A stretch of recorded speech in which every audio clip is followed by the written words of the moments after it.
যেহেতু আমি mini blog সবসময় তোমাদের সাথে শেয়ার করি, তাই আজকেও আর না করে থাকতে পারলাম না। দেখো, আমি কিন্তু আলাদা করে আর মিনি ব্লগ বানাইনি।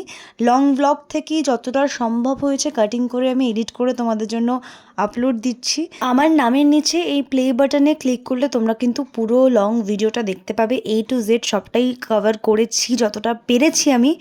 আমাকে কেমন লাগছে অবশ্যই কিন্তু জানাতে ভুলো না। আমরা গেছিলাম বর্ধমান এবং দারুণ মজা করেছি, এবং নাচতে নাচতে বরযাত্রীর এন্ট্রি হচ্ছে একটা নতুন জায়গায়, এবং সবাই মিলে একসাথে হই হই করতে করতে যাওয়া এসে এক অন্যরকমই একটা অনুভূতি। আর এই হলো আমার নতুন বৌদি। সো তোমরা কিন্তু আমার দাদাকে এবং বৌদিকে অনেক অনেক আশীর্বাদ করো, যাতে নতুন জীবন তাদের অনেক অনেক ভালো কাটে।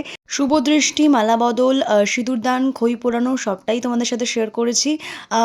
মাঝে যখন বিয়ে চলছিল তখন আমরা খেতে গেছিলাম, যেহেতু আমাদের আবার বাড়ি ফিরতে হতো, তাই কিছু কিছু ক্লিপস আমি সবার থেকে জোগাড় করেছি। সো যাই হোক, তোমাদের জন্য শুধুমাত্র তোমাদেরকে ভিডিওতে দেখাবো বলে কিছু কিছু মুহূর্তগুলো আমি জোগাড় করেছি। এখনও বধূবরণ এবং রিসেপশনের ব্লগগুলো আসা বাকি রয়েছে। সেটা দেখতে হলে অবশ্যই চ্যানেলটাকে সাবস্ক্রাইব করো, আর যদি এটা ডিটেলসে দেখতে চাও অবশ্যই লং ব্লগটাতে ভিজিট করতে পারো। টাটা।